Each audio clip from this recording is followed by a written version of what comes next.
جب مجھے اپنے دل میں یاد کرتا میں بھی اسے اپنے دل میں یاد کرتا ہوں. جب میرا بندہ کسی محفل میں میرا ذکر کرتا ہے میں اس سے کہیں بہتر محفل میں اس کا ذکر کرتا ہوں. اللہ کی محفل تو ملائکہ اعلیٰ کی ہے، ملائکہ مقربین کی ہے. بہرحال اللہ کو تم اپنے دل میں مستحضر رکھو، اللہ تعالیٰ تمہیں بھی یاد رکھے گا. دوبارہ فرمایا احفظ اللہ تجدہ امامک تجاہک. اللہ کو یاد رکھو تو اپنے سامنے موجود پاؤ گے. جب چاہو دعا کرو تو احفظ اللہ تجدہ امامک یا تجاہک، اپنے سامنے موجود پاؤ گے. اذا سألت فاسأل اللہ. اب آ گیا وہ مرکزی مضمون. دیکھو جب مانگو اللہ سے مانگو، غیر اللہ کے سامنے ہاتھ دراز کرو ہی مت. ایک حدیث میں آتا یعنی حرام نہیں ہے، دنیاوی قواعد اصول قوانین کے تحت کسی سے مدد چاہنا، کوئی سوال کرنا حرام نہیں ہے. آپ سوال کریں، مدد لیں، اسی پر دنیا قائم ہے، ایک دوسرے کے ساتھ تعاون کے ساتھ. لیکن اونچا مقام کیا ہے؟ کسی سے سوال مت کرو سوائے اللہ. یہاں تک کہ جوتے باندھنے کا تسمہ تمہیں درکار ہے تو بھی کسی سے مت مانگو، اللہ سے مانگو. کیا پتہ اللہ کس کے دل میں ڈال دے اور وہ آ کے تمہیں تسمہ پیش کر دے. ہوتا ہے ایسا، بس اوقات ہوتا. جو اللہ کے ساتھ لو لگا کر رکھنے والے ہیں ان کے تو ایسے واقعات ہوتے ہیں کہ دل میں ایک بات آئی اور اس کے بعد وہی بات جو ہے وہ کوئی شخص آ گیا، اس نے وہ بات پوری کر دی. کیونکہ لوگوں کے دل جو ہے وہ تو اللہ کے دو انگلیوں کے مابین جو چاہتا پھیر دیتا. کیا پتہ اللہ کسی فرشتے کو انسانی شکل میں بھیج دے. آتا ہے فرشتہ، آتا ہے انسانی شکل میں آتا ہے، آپ کی تکلیف کو رفع کر دے، آپ کی ضرورت کو پورا کر دے. اسی سے مانگو، کسی اور سے مانگو. یہ ہے توحید کا لب لباب. یوں سمجھیے اسلام کی جڑ کیا ہے؟ ایمان. اسلام کا جو خارجی نظام عمل ہے، انفرادی اعمال ہو اجتماعی ہو، ان سب کی روح رواں کیا ہے؟ ایمان. ایک بات ہو گئی. ایمان کا خلاصہ لب لباب کیا؟ ایمان باللہ.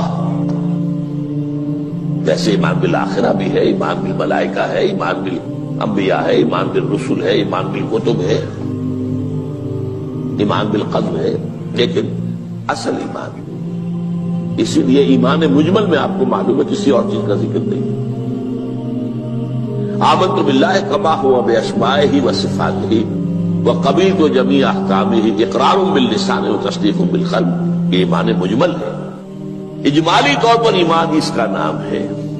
ہاں مفصل تفصیلی طور پر آمنت باللہ وملائکتہ وکتبہ ورسلہ والیوم الآخر والقدر خیرہ وشرہ من اللہ تعالی. تو اسلام کی جڑ ایمان، اور اسلام کا سارا جو نظام عمل ہے، چاہے انفرادی اعمال ہو چاہے اجتماعی، ان سب کی روح رواں ایمان. اور ایمان کا خلاصہ ایمان باللہ. اور ایمان باللہ کا اصل حاصل وہ ہے جو اس حدیث میں آ رہا.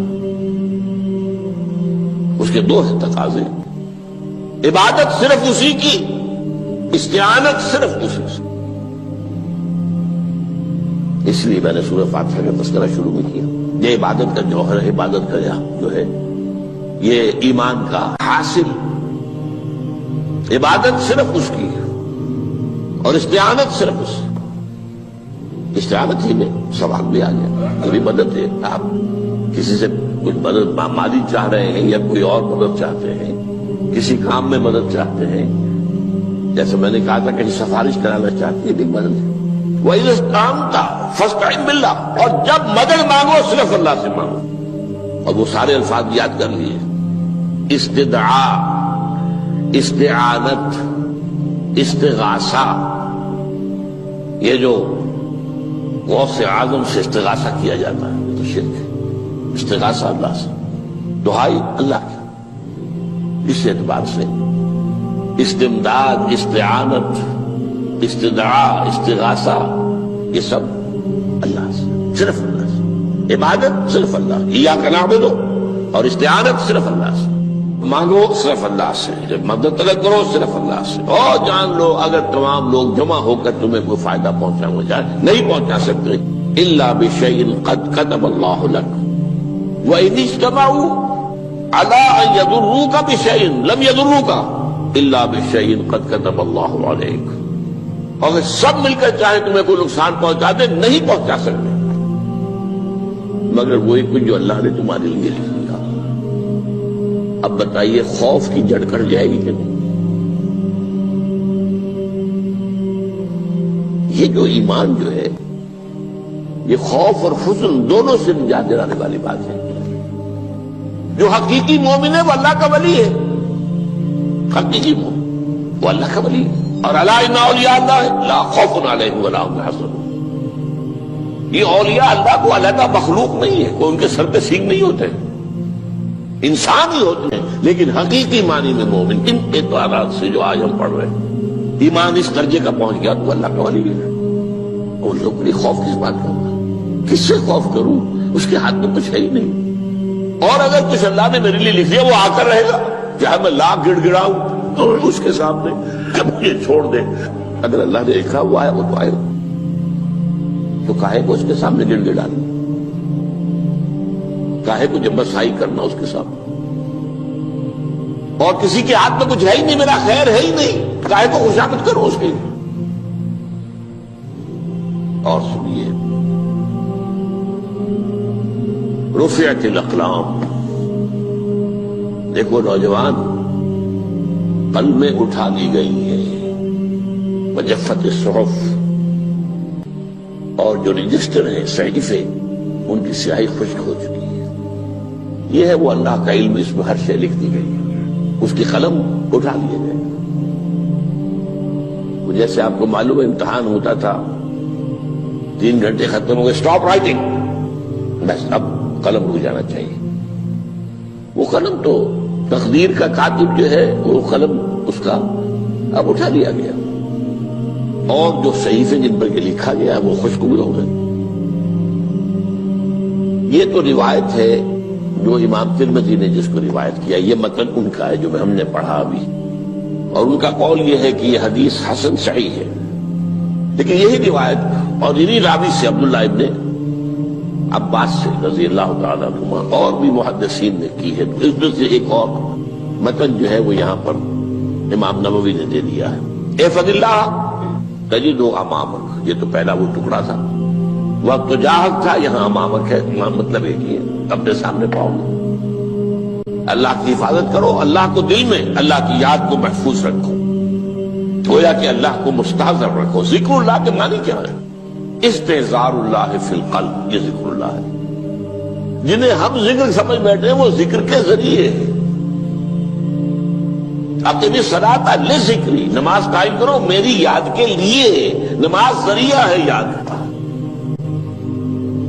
یہ علیحدہ بات ہے کہ آپ نے 17 رکعتیں بھی پڑھ لی ہو عشاء کی اور یاد آپ کو آئی ہی نہیں کوئی، آپ تو ایک میکینیکل انداز میں جو ہے وہ اٹھک بیٹھک کر رہے ہیں اور آپ کی زبان سے کچھ بھی نکل رہا ہے، تو اس کا آپ کے شعور سے، دل کی گہرائی سے رابطہ ہے ہی نہیں، وہ ذکر تو نہیں ہوا۔ ہاں نماز فرض تھی وہ ادا ہو گئی، حقیقی فرض ادا ہو گئی۔ تو جنہیں ہم نے ذکر سمجھا وہ ذرائع ذکر ہے، اللہ اللہ سبحان اللہ زبان سے، یہ تاکہ اس کے نتیجے میں وہ ذکر حاصل ہو جائے۔ استحضار اللہ فی القلب، ذکر کے معنی ہے استحضار اللہ فی القلب۔ تعرف الی اللہ فی الرخاء، اور دیکھو کشادگی کے وقت میں تم اللہ کو یاد رکھو، اللہ کی طرف رجوع کیے رہو، بھول نہ جاؤ۔ وہ نہ ہو جو کبھی کہا تھا، بہادر شاہ ظفر کے اشعار میں سے بہت دور کا شعر ہے، ظفر آدمی اس کو نہ جانیے چاہے کتنا ہی ہو فام زکا، جسے عیش میں یاد خدا نہ رہی، جسے تیش میں خوف خدا نہ رہا۔ وہ ہے کشادگی کی حالت میں، جبکہ تمہارے لیے کشادگی ہے، اللہ کی طرف رجوع کیے رکھو۔ یعرف کا فی الشدہ، تو اللہ اپنی توجہ تم پر رکھے گا شدت کے وقت میں، جب تمہیں کوئی تکلیف ہے اس تکلیف کو تم پر آسان کر دے گا۔ تکلیف تو آنی ہے، جو لکھی ہوئی ہے وہ تو آئے گی، لیکن یہ کہ اللہ تعالیٰ اس کی شدت کو، ایک ہی چیز ہے جس کو ایک انسان بہت شدت کے ساتھ محسوس کر رہا ہے، دوسرا آدمی اتنا نہیں محسوس کر رہا ہے، احساس کا معاملہ ہوگا نا۔ وہ تو اصل میں اگر انسان کی نرز کٹی ہوئی ہے تو احساس ہوگا ہی نہیں، سرے ہی نہیں ہوگا۔ تو اس اعتبار سے اللہ تعالیٰ تمہارے لیے اس شدت کی کمی کر دے گا۔ وَاعْلَمْ أَنَّمَا أَخْطَأَكَ لَمْ يَكُنْ لِيُصِيبَكَ، اور جان لو جو چیز تم سے چھوٹ گئی ہے، رہ گئی ہے، وہ ہرگز تمہیں ملنے والی نہیں تھی۔ اب آپ نے کسی ملازمت کے لیے درخواست دی ہے، درخواستیں مانگی گئی ہیں، اپنی سی محنت کر لی، نہیں ملی ملازمت، اب آپ بیٹھے ہوئے افسوس میں، رنج میں، غم میں، فلاں نے یہ کر دیا، فلاں نے یہ کر دیا، وہ فلاں جو ہے بڑی تکڑی سفارش لے آیا تھا، فلاں نے رشوت دے دی۔ چھوڑو میاں اس کو، وہ تمہارے لیے نہیں تھی۔ کاہے کو اپنے ذہن کے اندر یہ کھچڑی پکا رہے ہو بیٹھے ہوئے؟ خواہ آپ شاید سوء ظن میں بھی مبتلا ہو رہے ہو، کسی نے نہ رشوت دی اور آپ سمجھتے ہو کہ رشوت دی ہے اس نے۔ یہ ساری چیزیں جو ساری سیئات، ان کی جڑ کٹ جائے گی۔ وَاعْلَمْ أَنَّمَا أَخْطَأَكَ لَمْ يَكُنْ لِيُصِيبَكَ وَمَا أَصَابَكَ، اور جو چیز تم پر آ گئی، لَمْ يَكُنْ لِيُخْطِئَكَ، ہو ہی نہیں سکتا تھا کہ وہ تم پر نہ آ۔ یہ کر لیتا تو ہو جاتا، شاید یہ کر لیتا، میں نے ٹیکا پہلے لگوا دیا ہوتا تو یہ بات نہ ہوتی۔ بھائی وہ جو ہونا تھا وہ ہونا تھا۔ اب یہ وہ چیز ہے جس سے انسان میں کیفیت پیدا ہوتی، تسلیم و رضا۔ ہم بھی تسلیم کی خو ڈالیں گے، بے نیازی تیری عادت ہی صحیح، اے اللہ جو تو نے چاہا مجھے قبول ہے۔ اسی لیے میں نے آپ کو آیتیں سنائی سورہ تغابن کی، ما اصاب من مصیبت الا باذن اللہ، کوئی مصیبت نہیں آتی مگر اللہ کے اذن سے۔ ومن یؤمن باللہ یہد قلبہ، جو اللہ پر ایمان رکھتا ہو اللہ اس کے دل کو ہدایت دے دیتا ہے۔ ہدایت کس بات کی؟ تسلیم و رضا۔ سر دوستاں سلامت کے تو خنجر آزمائی، نہ شبد نصیب دشمن کے شبد ہلاکت دے گا۔ اے اللہ تیری طرف سے ہے، مجھے قبول ہے، اور بظاہر مجھے تکلیف ہو رہی ہے لیکن یقیناً اس میں میرا کوئی خیر ہے۔ بیدک الخیر، تیرے ہاتھ میں تو خیر ہی خیر ہے، جو بھی تیری طرف سے آئے۔ سر تسلیم خم ہے جو مزاج یاد میں، اور یہ مضمون جو ہے زیادہ بڑے پیمانے پر سورہ حدید میں آیا ہے۔ ما اصاب من مصیبت فی الارض ولا فی انفسکم الا فی کتاب من قبل ان نبرأھا، کوئی مصیبت نہیں آتی نہ تمہاری جانوں میں نہ زمین میں، زمین میں زلزلہ آ جانا، سیلاب آ جانا، کچھ اور زمین کا دھنس جانا، یا یہ ہے کہ تمہاری جانوں میں کوئی بخار ہو گیا، کوئی اور تکلیف ہو گئی، اچانک معلوم ہوا کہ انسان جو کینسر ہے، اور کینسر بھی اب 3rd سٹیج کو پہنچ چکا ہے، لیکن جو بھی آیا ہے وہ اللہ کے علم کی کتاب میں پہلے سے لکھا ہوا ہے۔ فی کتاب من قبل ان نبرأھا، یہ کتاب میں درج ہے اس سے پہلے کہ مجھے ظاہر کرے۔ اس کا نتیجہ کیا نکلنا چاہیے؟ لیکن لا تأسوا علی ما فاتکم ولا تفرحوا بما آتاکم، افسوس نہ کیا کرو جو تم سے جاتا رہے، چھوٹ جائے، کوئی عزیز فوت ہو گیا، کوئی موقع ہاتھ سے نکل گیا، ارے بھائی میں چوک گیا، بڑا موقع تھا، اب اس پر افسوس کر رہے ہیں۔ نہیں، جو چیز لیکن لا تأسوا علی ما فاتک ولا تفرحوا بما آتاک، جو اللہ تمہیں دے دے اس پر اتراؤ مت۔ وما اصابک لم یکن لیخطئک واعلم ان النصر مع الصبر، اور جان لو اللہ کی مدد صبر کے ساتھ آتی ہے، جو آئے اس کی طرف سے جھیلو۔ زبان پر کلمہ شکوہ اور شکایت نہ آئے، اللہ سے شکایت نہ آئے، تسلیم و رضا، جو تیری رضا ہے۔ تیری صحت ہمیں منظور ہے لیکن اس کو، مولانا محمد علی جوہر ایک مرتبہ جیل میں گئے، ایک بیٹی بیمار ہوئی، فوت ہو گئی، اس کے بعد دوسری مرتبہ پھر جیل میں گئے، دوسری بیٹی کو وہی بیماری ہوئی، جیل میں اطلاع ملی کہ بیٹی کو یہ بیماری ہو گئی ہے۔ تو خط لکھا ہے اشعار کی شکل میں، کا آخری شعر یہ ہے: تیری صحت ہمیں منظور ہے لیکن اس کو نہیں منظور تو پھر ہم کو بھی منظور۔ ہم تو چاہتے ہیں میں بیٹی کے تجھے شفا ہو جائے، اسے منظور نہیں تو پھر ہمیں بتا۔ وَاعْلَمْ أَنَّ النَّصْرَ مَعَ الصَّبْرِ وَأَنَّ الْفَرَجَ مَعَ الْكَرْبِ۔ فرج، فراخی، کھل جانا کسی چیز کا، یہ ہے کرب کے ساتھ، تکلیف کے ساتھ، تکلیف ہوتی ہے ساتھ۔ اللہ نے قانون بنایا ہے دنیا کا۔ اب آپ اندازہ کیجئے بچے کی ولادت میں ماں کو کتنی تکلیف اٹھانی پڑتی ہے۔ آج کل تو فیشن ہو گیا ہے، سیدھے سیدھے جاؤ آپریشن کراؤ تکلیف سے بچ جاؤ، لیکن یہ ہے کہ یہ بھی آپ کے علم میں ہوگا، وہ ساری تکلیف جیسے ہی بچے کو لا کر ماں کے برابر لٹایا ہے ساری تکلیف ختم، پھر جو راحت اس میں میسر آتی ہے۔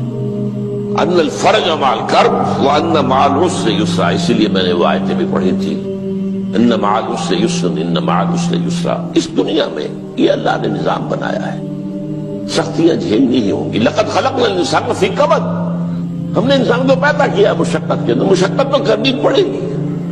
کسی کی جسمانی مشقت زیادہ، کسی کی ذہنی مشقت زیادہ، مشقت سے چارہ کسی کو نہیں۔ تو یہ ہے ان مع العسر یسرا ان مع العسر یسرا۔